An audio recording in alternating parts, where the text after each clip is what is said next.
Good morning students, সবাই নিশ্চয়ই ভীষণ ভীষণ ভীষণ ভালো আছো। আজকে আমি আবার নিয়ে চলে এসেছি ক্লাস 4 পার্ট 1 হুইংস। বইটা দেখে নিশ্চয়ই চিনতে পেরে গেছো। এর আগে আমি ওয়ার্ড্রোবটা কমপ্লিটলি আলোচনা করেছিলাম। ওয়ার্ড্রোবের শব্দ, তার মানে এবং সিলেবেলিক ডিভিশন নিয়ে আমি বিস্তারিত আলোচনা করেছি। কারোর কোথাও কোনো অসুবিধে থাকলে প্লিজ আগের ভিডিওটা দেখে সেই ভিডিওটার কমেন্ট বক্সে কমেন্ট করে দেবে। আজকে আমি চলে আসছি পেজ নাম্বার 59-এ, অ্যাক্টিভিটি 11। অ্যাক্টিভিটি 11-এ আমাদের বলেছে fill in the blanks with the appropriate words from the help box। নিচে কিছু শূন্যস্থান দেওয়া রয়েছে, সেই শূন্যস্থানের মধ্যে এই হেল্প বক্সের ভেতরে যে শব্দগুলো বা ওয়ার্ডগুলো দেওয়া রয়েছে সেটাই অ্যাপ্রোপ্রিয়েট যেটা হবে সেটা বসাতে হবে। তাহলে প্রথমে আমরা হেল্প বক্সটা আলোচনা করি। অ্যাব্রড, অ্যাব্রড মানে হচ্ছে বিদেশ, ফরেন, ঠিক আছে। কাজিনস, কাজিনস মানে আমি আগের দিনও বলেছি খুড়তো, মাস্ততো, জ্যাঠতো, মামাতো যে ভাই বোনরা রয়েছে পিস্ততো, তাদেরকে বলা হয় কাজিন। ভাস্ট মানে ওই আগের দিন আমরা পড়েছি বিস্তীর্ণ, বিস্তৃত, বিশাল। এক্সপ্লোর্ড মানে আমরা পড়েছিলাম কোনো কিছু গোপনীয়তা ভেঙে নিয়ে চলে আসা বা আবিষ্কার করা, যেটা ঢাকা অবস্থায় রয়েছে সেটাকে প্রকাশিত করা। কোর্টইয়ার্ড, কোর্টইয়ার্ড মানে আমরা পড়েছিলাম উঠোন, আঙিনা। স্ন্যাক্স মানে আমরা পড়েছিলাম হালকা নোনতা জলখাবার, সেটা সকালে নয় সন্ধেবেলায় খায়, ঠিক আছে। এবার চলে আসছে সেন্টেন্সে। বি নাম্বার সেন্টেন্স রয়েছে। এ নাম্বার সেন্টেন্সটা তোমাকে কিন্তু করে দিয়েছে, তাও আমি একটু পড়ে শোনাই। Suhana is an intelligent girl. Suhana একজন ইন্টেলিজেন্ট মানে হচ্ছে বুদ্ধিমান মহিলা বা বুদ্ধিমতী মেয়ে। শি ওয়ান্টস টু গো, সে চায় যেতে, অ্যাব্রড বিদেশে, ফর রিসার্চ কিছু অনুসন্ধান করার জন্য। রিসার্চ পড়াশুনোর ক্ষেত্রেও অনুসন্ধান করে করে নতুন নতুন জিনিস আবিষ্কার করা হয়। সেই জন্য কেউ কেউ দেশেও রিসার্চ করে, কেউ কেউ বিদেশেও রিসার্চ করে। She want to go abroad, সে বিদেশে যেতে চায়। B, I went to my uncle's house to play with my uncle's হাউসে আমি কি করতে গেছিলাম? খেলতে। কার সাথে? With my cousins.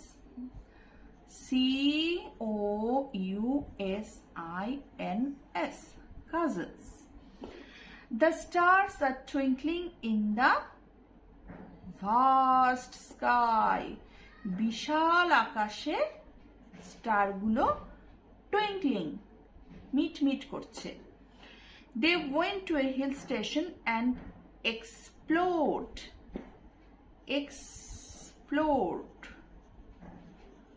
the nature. The boys sat in the courtyard.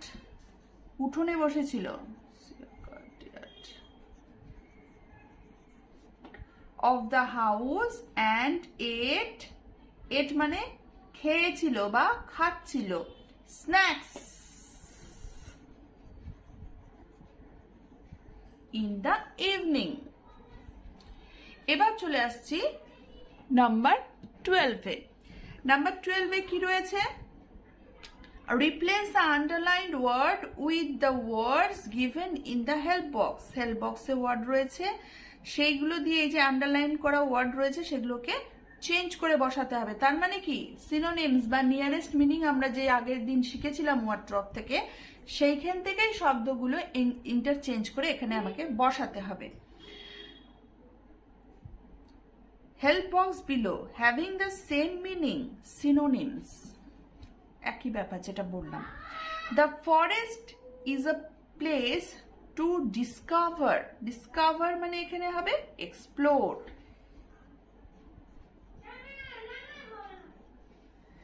Immense, immense মানে আগের দিনে আমি পড়েছিলাম প্রচুর পরিমাণে বা বেশি পরিমাণে হলে ইমেন্স বলা হয়। ন্যাচারাল বিউটি, প্রাকৃতিক সৌন্দর্য অফ দ্য ওয়ার্ল্ড। জঙ্গল হচ্ছে সেই জায়গা যেখানে পৃথিবীর সব থেকে বেশি প্রাকৃতিক সৌন্দর্য বা পৃথিবীর খুব বেশি সৌন্দর্য, প্রাকৃতিক সৌন্দর্য আবিষ্কার করা যায়। I greatly like the silent atmosphere of the forest. এখানে greatly বলতে immensely হবে।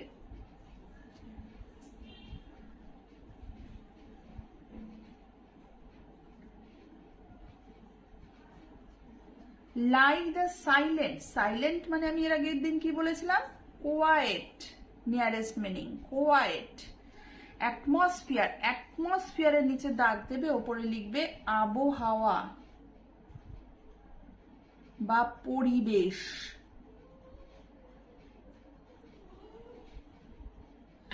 আবহাওয়া বা পরিবেশ বা জলবায়ু এর মানে হচ্ছে অ্যাটমসফিয়ার অফ দ্য ফরেস্ট। আমি জঙ্গলের এই নিস্তব্ধ আবহাওয়া বা পরিবেশকে ভীষণ পছন্দ করি। I spent some unforgettable days in there. Unforgettable বলতে আমি এর আগের দিন আলোচনা করেছিলাম memorable, memorable।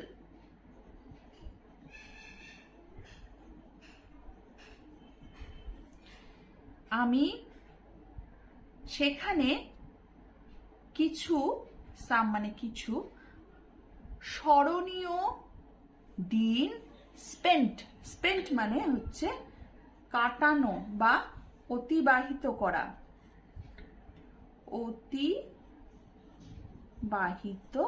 করা, অতিবাহিত করাকে বলা হয় স্পেন্ট। চলে আসছি next page, page number 60। Page number 60, activity 13, activity 13 এ চলে আসছি। অ্যাক্টিভিটি 13 এ রয়েছে মেক সেন্টেন্স, অর্থাৎ সেই ওয়ার্ড্রপ থেকে যে শব্দগুলো আমরা টুকটুক টুকটুক করে শিখেছিলাম, মানে শিখেছিলাম, সেই শব্দগুলোর সিনোনিমের ব্যবহার আগেরটাই শিখলাম। এবার আমরা শিখছি শব্দগুলো কিভাবে সেন্টেন্সের মধ্যে আমরা ব্যবহার করতে পারি। যেমন দেখো কি বলেছে, make sentence with the following words, use words from the help box. Help box থেকে আমি কিছু কিছু শব্দ নিতে পারি। প্রথমে আমি হেল্প বক্সে কি কি শব্দের সাহায্য নিতে পারি সেটা দেখে নিই। সামার, গ্রীষ্মকাল, এনজয় মানে মজা করা বা কাটানো, আঙ্কেল কাকু, লিভস, লিভস মানে হচ্ছে ছেড়ে চলে যাওয়া, ঠিক আছে। ব্রাইটলি,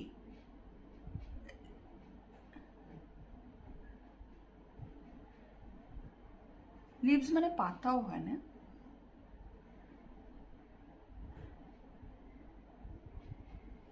ব্রাইটলি ঝকমক করা বা উজ্জ্বল হওয়া। সান সূর্য, এক্সামিনেশন, এক্সামিনেশন মানে হচ্ছে পরীক্ষা। রিডিং, রিডিং মানে হচ্ছে পড়া। তাহলে চলে যাচ্ছি ভ্যাকেশনে। ভ্যাকেশনে আমাদের কি আছে, সেন্টেন্স তৈরি করতে হবে। এখান থেকেই আমাদেরকে ওয়ার্ড নিয়ে সেন্টেন্স তৈরি করতে হবে। আমি কি বলতে পারি, we went to our farm house to spend summer vacation. তাহলে সামার শব্দটা আমি ইউজ করছি। উই ওয়েন্ট লিখে দিলাম, we went to our farmhouse to spend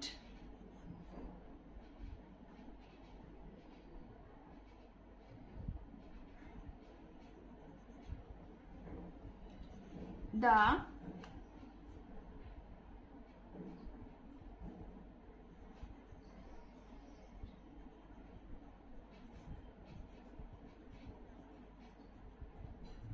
summer vacation। আমরা গরমের ছুটি কাটাতে আমাদের ফার্ম হাউস বা গ্রামের বাড়িতে গিয়েছিলাম। অ্যাব্রড, অ্যাব্রডের ক্ষেত্রে আমরা কি লিখতে পারি? My uncle went to abroad for study. আমার কাকু বিদেশে গিয়েছিল পড়াশুনো করার জন্য, তাহলে আমি আঙ্কেলটাও ইউজ করতে পারছি।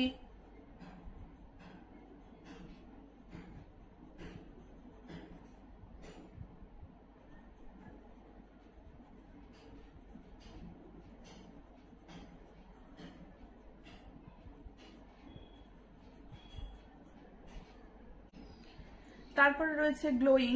গ্লোয়িং এর জন্য আমি ইউজ করছি সান ব্রাইটলি। তাহলে লিখি দ্য সান is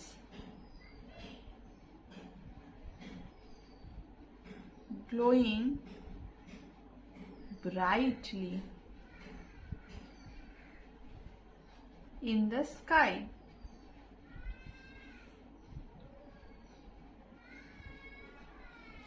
Immensely খুব বেশি, immensely খুব বেশি। বাকি রয়েছে দেখো examination, reading, leaves, enjoy. Our parents, ধরো আমাদের বাবা মা আমাদের কোনো কিছু ভালো হলে খুব খুশি হয়, তাহলে ওটাও আমরা লিখতে পারি যে our parents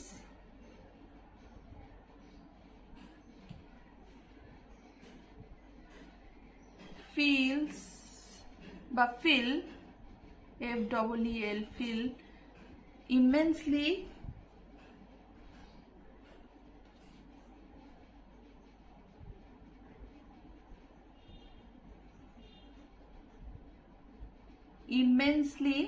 happy in our every success.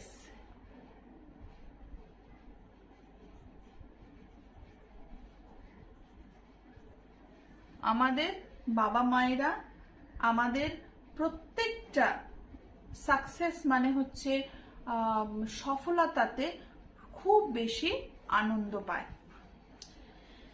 তাহলে নেক্সট হচ্ছে let's rhyme by using appropriate words. উপযুক্ত শব্দ দিয়ে রাইম করো। You may take words from the help box থেকে তুমি ওয়ার্ড নিতে পারো। স্টোর্ড জমা করা, ফট যুদ্ধ করেছিল, ফিশ মাছ, রোয়িং মানে হচ্ছে নৌকো চালানো, শট মেন্ট মানে হচ্ছে রিপেয়ার করা, জুতো যদি ঠিক করতে হয় বা সেলাই করতে হয় সেটাকে বলা হয় মেন্ট। কবলার মেন্ট মাই শু, মনে আছে কবিতাটা, সেই মেন্ট। তারপরে হচ্ছে লাস্ট মানে হচ্ছে সর্বশেষ। উইশ মানে হচ্ছে কি বলবো, প্রার্থনা। আই উইশ, আমার যদি হতো, আশা করা, প্রার্থনা করা। টেন্ড বেঁকে যাওয়া। ফাস্ট তাড়াতাড়ি, বট কিনে এনেছিল। সোয়িং মানে হচ্ছে বপন করা, ধান গম যখন জমিতে বীজ বপন করা হয় সেটাকে বলা হয় সোয়িং। সুইশ মানে হচ্ছে সুইডেন বা সুইজারল্যান্ডের দেশের লোককে সুইস বলা হয়। মোস্ট মানে হচ্ছে সব থেকে বেশি। এবার ঘটনা হচ্ছে হেল্প বক্সের মধ্যে এই মেমোরেবল, অ্যাডমায়ারেবল এই শব্দ সংক্রান্ত একটাও কিন্তু রাইমিং ওয়ার্ড আমি দেখতে পাচ্ছি না। সেক্ষেত্রে আমাদের নিজে থেকে কিছুটা লেখার প্রবণতা আনতে হবে। মেমোরেবলের সাথে রাইম অ্যাডমায়ারেবল, তার মানে রেবেল থাকতে হবে শেষে, এরকম ওয়ার্ড হবে রাইমিং ওয়ার্ড। যেমন দেখো রয়েছে অনারেবল,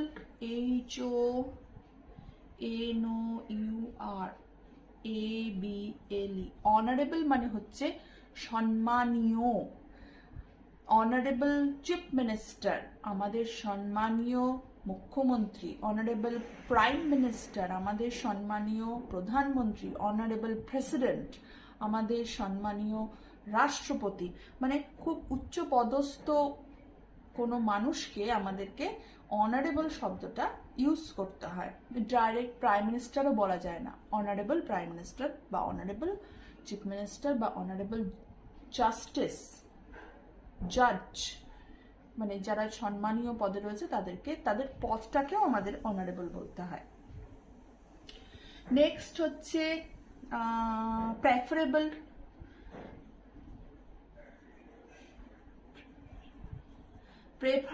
প্রেফার মানে হচ্ছে পছন্দ, প্রেফারেবল মানে হচ্ছে পছন্দসই।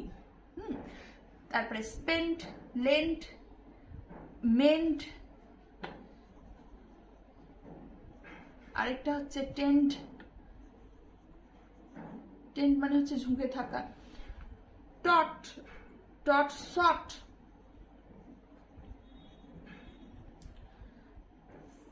ফট,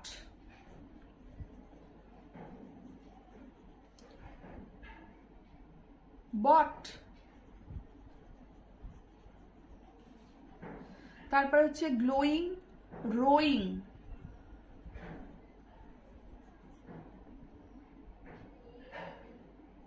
সোয়িং,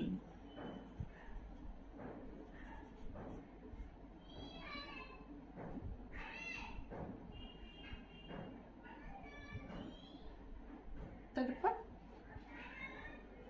আর নেই, আরেকটা আমি নিজে থেকে লিখছি, শোয়িং। শোয়িং মানে দেখানো। Dish, fish,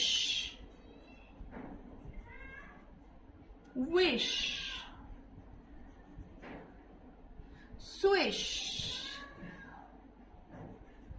vast, fast, last,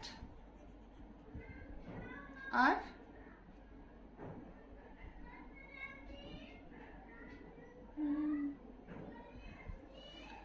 vast, fast, last, আর কি হবে? আর তো এখানে লেখা নেই, তাহলে আমি আরেকটা লিখে দিচ্ছি, কাস্ট। কাস্ট মানে হচ্ছে কাউকে কোনো চরিত্র দেখানো, চরিত্রে দেখানোকে বলা হয় কাস্ট। ঠিক আছে, তাহলে আজকে আমাদের এই ভিডিওটা এই পর্যন্তই, অর্থাৎ পেজ নাম্বার 60 পর্যন্ত।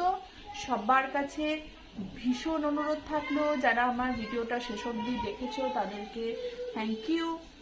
যারা আমার চ্যানেলে নতুন এসেছিলে তাদেরকে থ্যাংক ইউ, এবং তাদেরকে একটা request, kindly subscribe my channel and press the bell icon